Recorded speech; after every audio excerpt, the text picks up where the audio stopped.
Greetings, friends and people. Welcome back to the 2025 edition of the Undiscovered Country. We're here, we're doing it, so let's get started. Part 4, we're going to be discussing cognition and the psyche. Now, we are really focusing on a main question here because this is a vast subject. How do we process and internalize information? It's a complex question, to be sure. I'm obviously not a PhD or really an expert of any kind, but I really want to highlight some key concepts that are extraordinarily important to comprehend in these crazy times. So let's get into it. Starting off with a review here, as it's been a little while. The overarching theme is basically power exists. Powerful people want to keep their power and expand it. First episode was about the basics of fiat currency and how it's essentially just legalized fraud, clearly designed to trap the population in debt. The massive power wealth gap that this creates is used to infiltrate and subvert public institutions, including the Federal Reserve and government enterprise. Government has been usurped. It's neglected its constitutional obligations for transparency, especially the financial aspect of that, as we saw in the most recent episode. So some things need to be altered or perhaps abolished here. But let's continue with the main question we're driving at in this episode now. The mind and consciousness. The mind and consciousness are where we begin today, and they are incredibly interesting subjects for conversation. I basically hope this entire series becomes a study of the nature of consciousness and reality in the deepest sense. However, most of that is going to be beyond the scope of this episode here and this chunk of the series. So the deeper, more mysterious layers of what's going on inside us is only going to warrant brief mention. The cognitive surface layers, however, are full of interesting things to look at. So, there's more than enough here to talk about. And it also has the added advantage of just being a little more accessible to the passing viewer and kind of more directly applicable to our daily lives.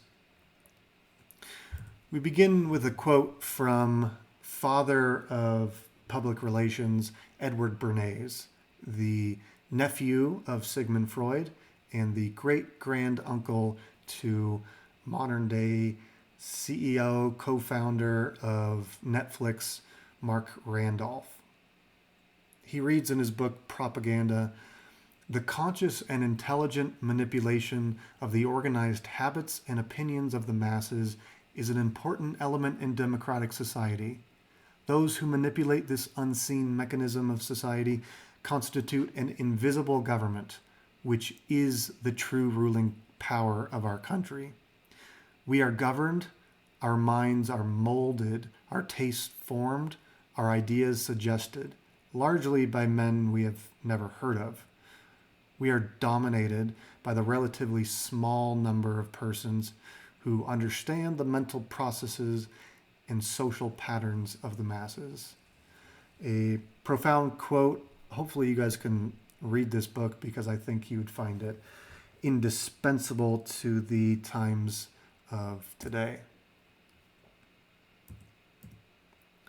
Now, the core issue, really, as I'm kind of seeing it right now, at least, is the difference between belief and knowledge. Now, if you look at how people are behaving today, are they in a state of believing things, or or are they in a state of having actual knowledge of certain events and goings on of society? I think in the modern day chaos, we can all surmise people believe in things rather than doing the actual work of gathering knowledge. The difference really is belief is more of a choice, and it's an acceptance that something is real or true, whereas knowledge is actually derived from the cognitive work of analyzing data about the natural world and filtering it through logic and axiomatic knowledge, which really is simple, observable awareness of, hey, this lamp is on my desk here, this microphone is blue. This is basically just common sense. Whereas knowledge is actually derived from the cognitive work of analyzing data about the natural world and filtering it through logic and axiomatic knowledge, such as gravity, the directly observable parts of reality, like this lamp and this microphone are on my desk. Gravity is still at work, so if I drop my pen, it's going to come to the lowest point and make a noise. The almost most important thing that I could even get across to you guys is the knowledge generation process known as the trivium to the Greeks who pioneered this process. In the Greek parlance, it was known as grammar, logic, and rhetoric. Grammar being the input stage. This is the stage of gathering data from the environment without prejudging it, just observing who, what, where, when, just raw information. Then from that point, you can put that through the processing stage of logic. And this is really comprised of 3 sub-steps of filtration, correlation, and analysis. This enables us to learn why. What is the reason, meaning, or purpose behind this information? How does certain aspects of the data line up? How is it incongruent with other things like axiomatic knowledge that you have direct experience of? And then, of course, there is the third final stage known as rhetoric, which we know as the outputting of ideas. This is after you've filtered the information and come to an actual logical understanding of what's happening in your environment. This output stage is important for how world events unfold in our society. Speech and action based upon the knowledge that one has gathered and understands. This is basically how knowledge is actually spread throughout the environment. So again, coming back to the central question of how do we process and internalize information? Well, there's basically 7 major perspectives within psychology today. We're mainly going to be focusing concepts of the unconscious, psychological conditioning, how your thoughts and emotions become habituated over time and with experience. And Maslow is going to be playing a key role here with his hierarchy of needs, which I'm sure many people here have heard of before, and as well as the evolutionary processes of adaptation for survival purposes, continuing with the impacts of social interaction and how socialization over time really shapes our worldviews, our thought processes, and our behaviors. And when it comes down to how people actually process the information and turn that into behavior, there are really you know, a multitude of temporal layers that we can analyze this information through. Really just going from the milliseconds before a action is taken to the seconds and minutes, hours, days, months, centuries, millions of years ago, related to prefrontal cortical activity, how your limbic system is actually functioning on that second to second basis, millisecond to millisecond basis, and how this is biasing what you're about to do. Of course, seconds to minutes, these are facial cues and sensory data that's coming in, being filtered through the brain. Hormonal levels, neuroplasticity from prior experiences, from developmental years. Was there some kind of traumatic event that sensitized your amygdala so that in the years following, that's going to be on a hair trigger for threat analysis in the environment? Of course, centuries to millennia ago, you're talking about ancestral behaviors, how these inherited notions are passed down over years, and then the slow burn of the evolutionary processes and forces that give species their specific behavioral sets. Really, the main point of putting this out there is just to kind of realize that there's a vast number of aspects to look at and to consider if you're trying to figure out why you're thinking the way you do, why you feel the way you do, why you behave the way you do. Now we continue on to Maslow's hierarchy of needs, where we of course begin at the bottom with the physiological, the base layer of survival only. At the very least, we don't want to be hungry, thirsty, exhausted, freezing, overheating, sick, in pain, right? You don't really need to be philosophizing if you're about to die. So you really need to focus first on how do I avoid these threats in the here and now before you move on to more complex areas of life. Moving on to the safety level, you really want to maintain this security throughout the foreseeable future. So if you're not under immediate threat, you want to be able to make sure that that threat is gone, or you're going to be able to have some security for the immediate future. Moving up from there, we find additional safety in groups. So after you're avoiding your immediate threats and that's taken care of for now you're moving on to, all right, how do I continue to maintain and expand this security? And we find that in others.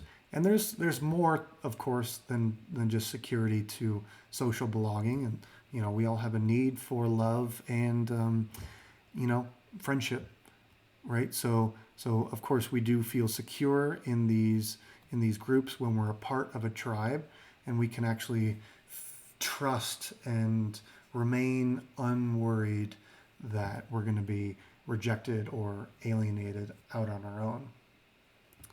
Moving on, we don't just want to be a part of a group. We want to be elevated within that group. We do want to be admired and respected. We want to be, a respected part of the group. And the top of the pyramid is self-actualization. Once you've sort of maximized your social value, you just want to continue pursuing the deepest desires to expand and become the most capable person that you can be.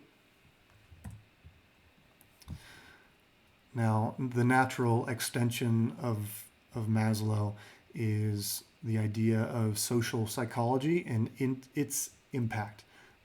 The basic concept we're going to be talking about is that of the in-group versus the out-group. Tribalism is therefore rationalized for safety and belonging. So, like we were saying, survival is sort of a basic need, obviously. Having a group is an extension of that drive. And, we naturally identify ourselves with the group that you're around, with the people that you see every day, the people that you have a intimate relationship with.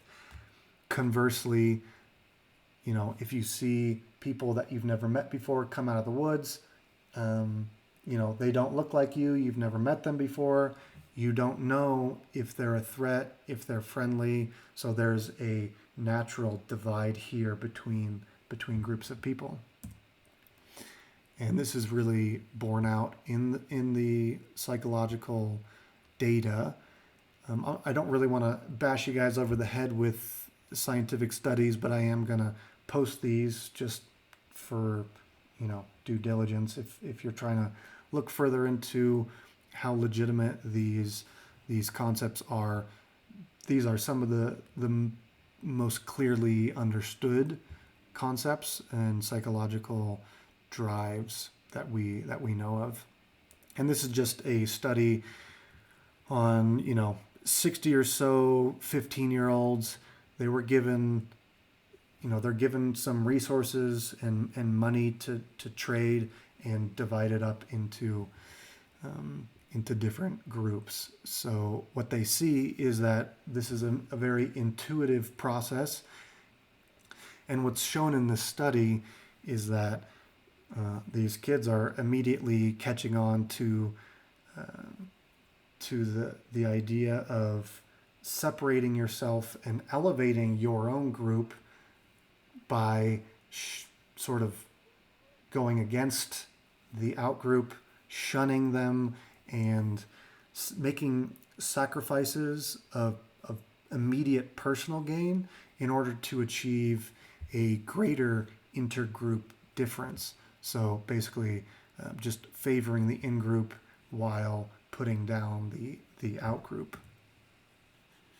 The authors of this study surmised the hypothesis, which we believe to be the most consistent with the evidence, is that in-group bias represents a striving for positively valued distinctiveness for one's own group, motivated to achieve a positive self-image, which can be enhanced by a positive evaluation of one's own group. So basically, a positive group identity enhances your self-esteem. So that's sort of the motivation behind, or that's a part of the motivation behind sticking to one's own group over an external group.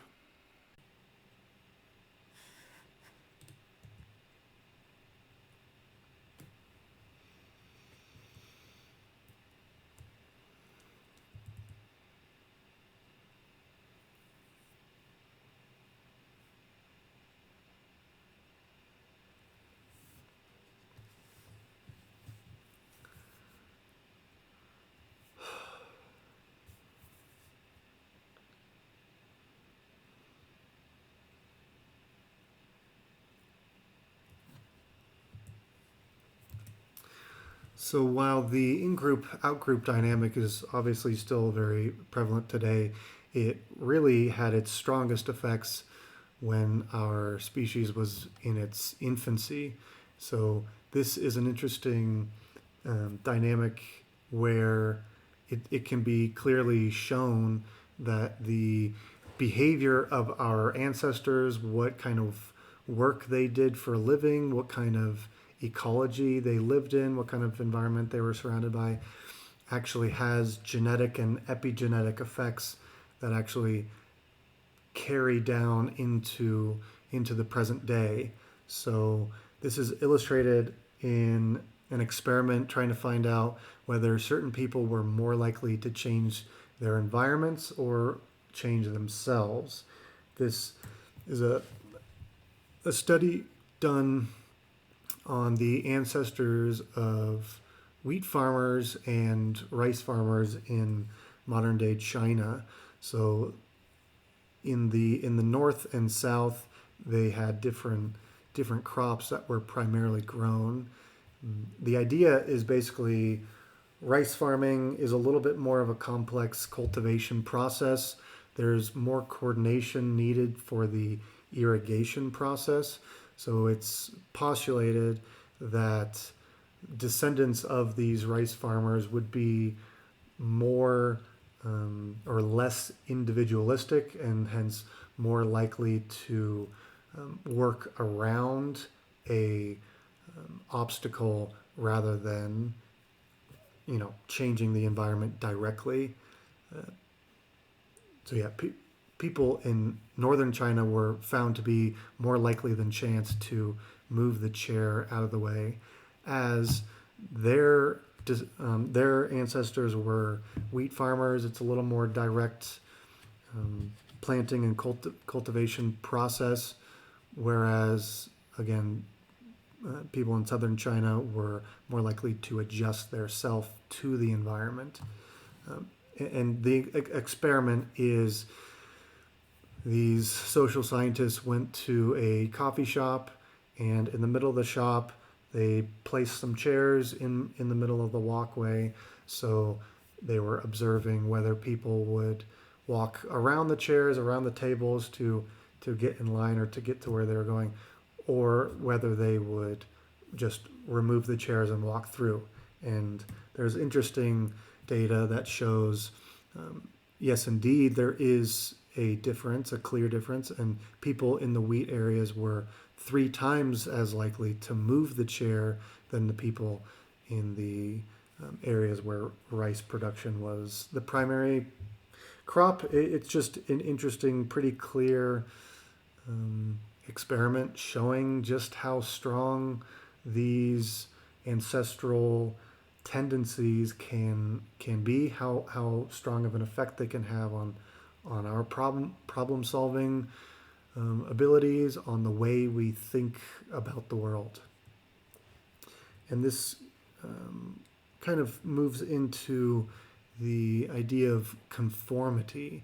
How do groups and how do individuals align themselves with group behavior? And so there are 2 different conformity types. The first is where you're actually convinced that an action is the best way to do something.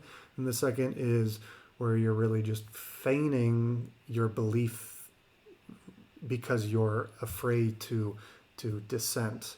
And so, yeah, these are the 2 influence types. Informative, where you actually learn from the group, or you just assume that the group is correct because, it's built on generations of problem solving, so you just go with the flow. Whereas normative influence, normative conformity is where you really just want to be perceived as normal, a normal part of the group, even though you might think the way the group is going about something is incorrect. And there's some, interesting studies done on this. Pretty much the most famous one is the Ash conformity experiment. A pretty just pathetic example of the human's tendencies to rely on what other people are doing and go with what they're doing so that you can be a part of the tribe and what have you.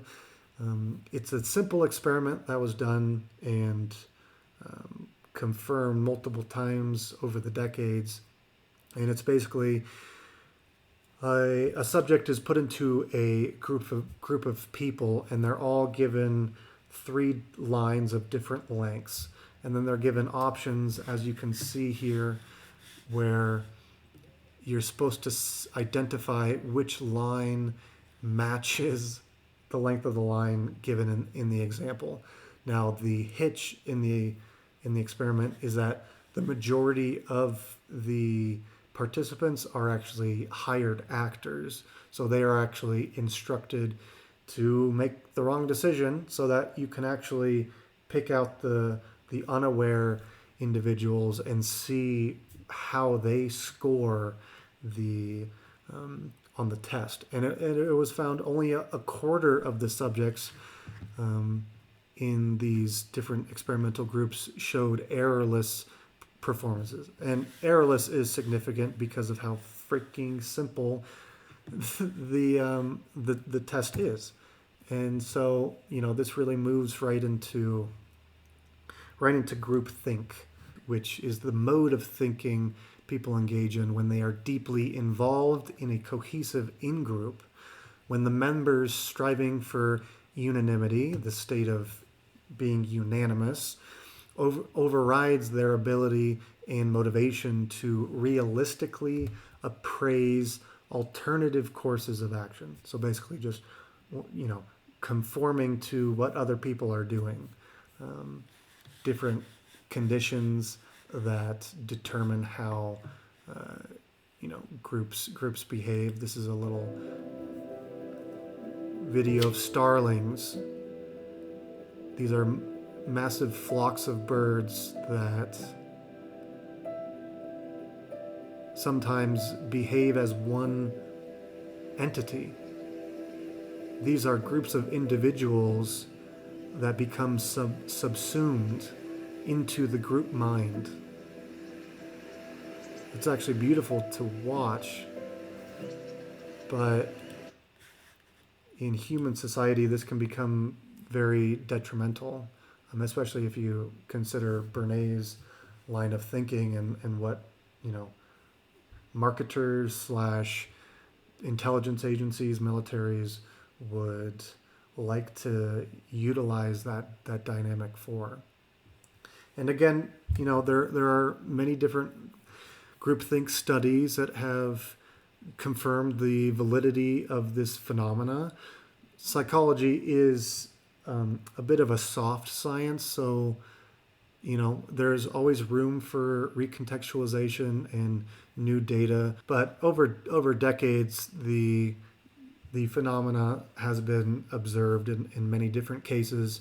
These are, if you go to this link, you're gonna see a breakdown of 15 to 30 case studies where they're basically just studying major events in society that seem to have really broken down to a failure of individuals in groups in positions of power to act as individuals and instead listen to the authorities, which themselves listen to higher authorities, and resulting in groupthink. Cognitive dissonance / resonance is an interesting dynamic to get into as well. And it's related intricately with these concepts that we've been discussing. So it's a state of mental discomfort that arises when you're holding two different conflicting beliefs, values, attitudes, or thoughts. So this is basically when you've pledged your support to a political leader or president because they've shown themselves to be an upstanding citizen with strong ethics. But then later on down the line, you find out, they're actually friends with child predators. And you think to yourself, wait a second, how could this be? I voted for this person because they're a good person. But this new evidence is saying that maybe that's wrong. Well, that doesn't quite compute because I don't support child predators, but I do support this person, but this person supports child predators. So something is out of alignment here.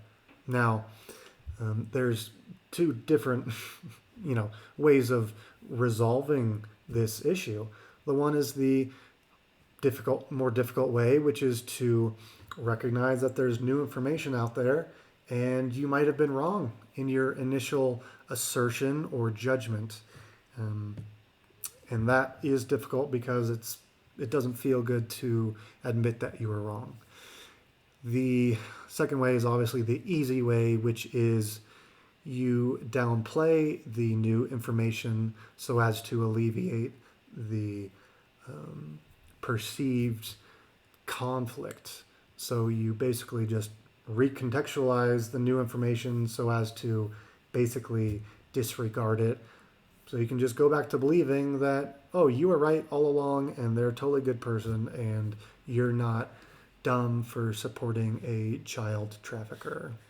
And again, empirical evidence strongly suggests that the person, when faced with these opposing desires, will reason with themselves to take the more comfortable path.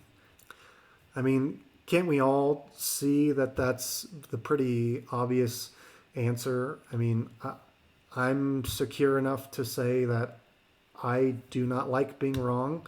It doesn't feel good. I feel dumb. I feel like people are judging me for being dumb. And it's like, well, you can either delude yourself into thinking the evidence you're observing isn't real, and magically you're actually not wrong. You're still right, and you just have to kind of not think too deeply about this other stuff. We as humans, we like to take the easy way. I think in general, I certainly do. It's pretty clear to me that avoiding discomfort and pain is preferable to pain and discomfort. So that's pretty reasonable to accept it in my view. And of course, this is related to adaptive thinking, motivated reasoning, which is this disregarding of the new information. So in your brain, in your reasoning centers, you are thinking around this new information so that you can justify to yourself why you're allowed and able to continue believing what you've been believing. Again, more empirical data showing the legitimacy of this phenomenon. This study, just briefly, kids are given two different colored M&Ms. The idea is that both choices are of a perceived equal value. So you're given a choice. You get to choose one, red or blue. The kid chooses the blue for whatever reason. Even though they're both M&Ms, both the same amount of chocolate. The idea is that now going forward, they will actually change their view of the red M&M because they chose to not take it before, right? So in subsequent choices where you're given a red and a yellow or a red and a purple, it's more likely that you're going to not choose the red because of the initial choice that, for whatever, might be arbitrary, but because you didn't choose it, it's now perceived as less valuable in your brain. And there's a famous fable about this concept, which really just shows you how long these ideas have been in circulation. This is one of Aesop's fables, The Fox and the Grapes. A fox sees some high-hanging grapes and wishes to eat them. When the fox is unable to think of a way to reach them, he surmises that the grapes are probably not worth eating, as they must not be ripe or that they are sour. So you're now distorting your view of the world so as to not have to deal with the discomfort of failure or just being wrong. Now, what connects all of these concepts we've been talking about is fear. Okay? The fear response, which is the fight, flight, freeze response in the brain, this is the systematic change that happens in response to threats or stress. So the fight, flight, freeze response is what the brain does when we're faced with a threat in our environments. So the amygdala, which is basically the alarm system in the brain, perceives a threat and quickly sends hormones and neuropeptides, or really signals, to other parts of the brain that then output these chemicals into the body, which then do various things. Most notably, they take metabolic resources, blood flow, away from the prefrontal cortex, away from the digestive system and the internal organs, which are not immediately needed, in favor of putting all those resources into the muscles, into your legs to run away, and into your arms to fight or climb a tree. And so most notably, this response shuts down the logical problem-solving centers of the brain. So it's a lot more difficult to think of these complex situations, events, things in our world today that really demand a sort of cool, calm, collected mindset to be able to take in all of the data. Now, what we're going to get into in the next episode is the methodologies of mind control and how these power structures want to keep us in this fight or flight mode. They want to keep us in stress. That's why if you look on the TV, all of the news is just all the death and suffering, and it's all negative, and the world's going to end, and all this stuff. So to keep your rational functions suppressed, right? Because if you are not able to think critically about your environment, you're not going to make rational decisions. You're not going to be able to come to a accurate conclusion about how things are actually working. Because again, the world is complex, and we need to take time to take in differing viewpoints from all different sides and every area of the world that we can, in order to get a wide view of the world. And so this is going to be very, very important to be aware of, because awareness is very powerful, and awareness is how we keep ourselves from getting sucked down into this what's known as the amygdala hijacking, which is when this very powerful threat response system in the brain just floods our bodies with these powerful chemicals that really take away our free will and put us into a reactive state where we're not thinking, we're reacting quickly, because that's useful if you're running from a tiger, or if you're in a war zone. But if you're just in the normal everyday world, that's just gonna impair your decision making abilities. And this is not just related to fear, it's all strong emotions, especially anger. Okay, so this is also an emotion that distorts cognition by promoting motivated reasoning. So once you get hyped up and angry, you're not really thinking too hard about what you're being angry at. Something triggered you, and now you're seeing red, and nothing's gonna convince you that, oh, something is amiss. You're not actually interpreting the situation, rationally or pragmatically. You're just in an emotional state, and the emotions are driving your actions rather than contemplated, measured responses. And I mean, how powerful do you think this stuff is? Why do you think all of the social media and and news is seems to be geared towards making you angry and feel like there is a disconnect from you and your fellow countrymen who happen to have a different view on a on a societal problem or on a government policy.